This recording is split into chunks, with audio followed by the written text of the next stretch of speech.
So in this very good moment, I'm going to talk about one of my research during my master program in Western Australia. So actually this is the minor one. Yeah, so uh, I'm going to talk about the comparison of intertidal invertebrate assemblages at 4 sites around Rogers Island, Western Australia, after 7 years of marine heat waves. So with me, Husin Rifai. I'm from Research Center for Oceanography and I'm a junior researcher. Okay, next please.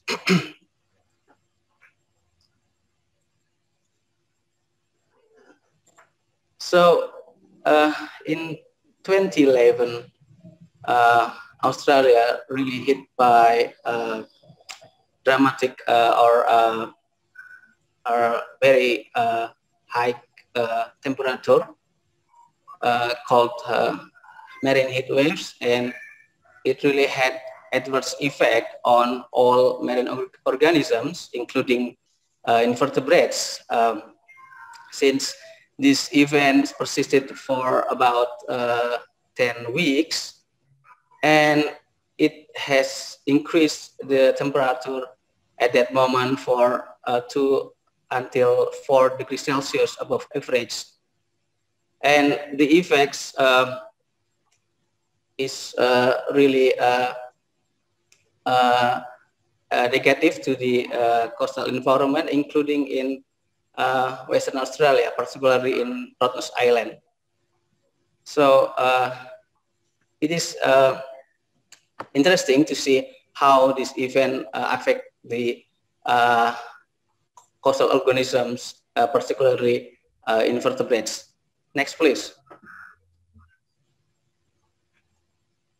So this study aims to compare the abundance and species richness of intertidal invertebrates among 4 sites, which are Strickland East, Strickland West, Strickland Far East, and North Point, which is situated around intertidal zone of Rogers Island waters after 7 years of marine heat waves. Next, please.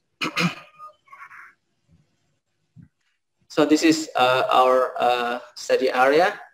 So Rottnest Island is located about 18 kilometers west of Fremantle, Western Australia, and there were 4 sampling sites in this study.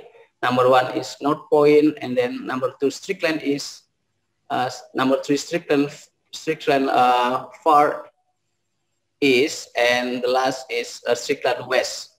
And these sites also have different human activity, where North Point is a diving area, so not many human activities, but Strickland area, including Strickland East, Far East, and West are tourist destination areas, so many human activities like surfing and then sunbathing and also snorkeling. Next, please. And at each sampling sites, there were three zones, namely inner zones, middle zones, and outer zones. And there were 8 quadrats with dimensions of 1 meter by 1 meter, placed randomly at each zones.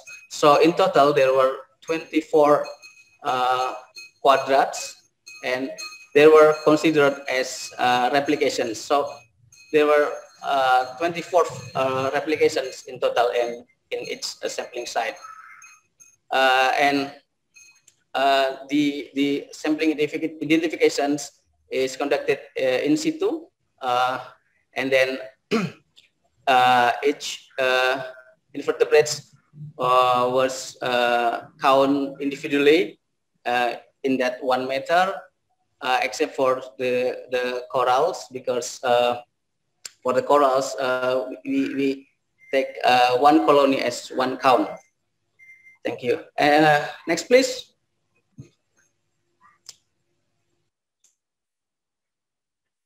Next, please. Hello. Yeah. Okay. And then for the data analysis, we use one-way ANOVA to test the differences of invertebrate abundance between 4 sampling sites, and we use R software to perform this analysis and also to visualize the box plot. Next, please. Sorry, next, please.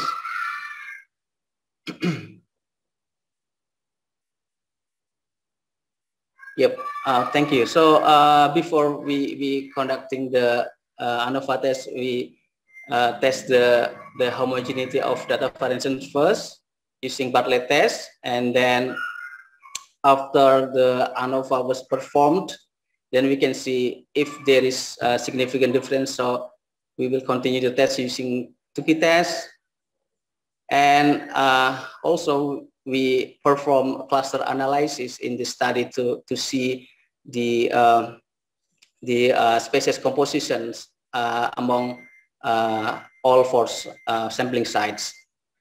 Next, please.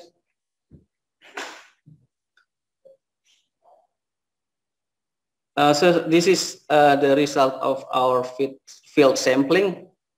So Strickland Far East has had the highest invertebrate abundance, while the North Point had the highest species composition, and on the other hand, Strickland East had the lowest species composition, and also the lowest number of individuals. Next, please. Also, this is the visualization of the box plot, and it could be seen that Strickland East had the lowest abundance. It's very clear, and the ANOVA test proved it that the abundance was significantly different since the p-value is less than 0.05. Next, please. And then this is the result of the continuous test 1 Tukey post hoc results. We can see that Strickland is had the differences abundance of invertebrates compared to North Point, and then compared to Strickland West and Strickland East at the level of 1%, 5%, and 10% respectively. Okay, next, please. And the cluster analysis also showed that there were 2 clusters in this study. So North Point became 1 cluster separated from the other 3 sampling sites, and species composition in Strickland is not so many different. We can see that Strickland East, Strickland West, and Strickland Far East becomes another cluster. So North Point and the other 3 sampling sites. Okay, next, please. So the conclusions of this study is the difference in invertebrate abundance and species compositions between the 4 sampling sites was actually resulted from the difference in anthropogenic disturbance. In this case, is human activities. We might conclude about it because North Point had high abundance and also high species composition. Might be because in North Point there was not many human activities, but in the other sampling sites in Strickland East, West, and Far East, the species composition is quite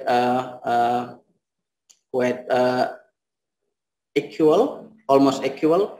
So this is the difference is the result from the human activities differences. And the suggestion for this study is in the future a consistent invertebrate monitoring program covering all intertidal sites in Rhodes Island needs to be conducted every year, and then the research should not only investigate the biological factor of invertebrates, such as the abundance and species richness, but maybe should also observe the other factors such as chemical and physical factors, including like nutrient, temperature, degree of salinity, and another chemical and physical factors. Thank you. Thank you, Pak Hussein. Your presentation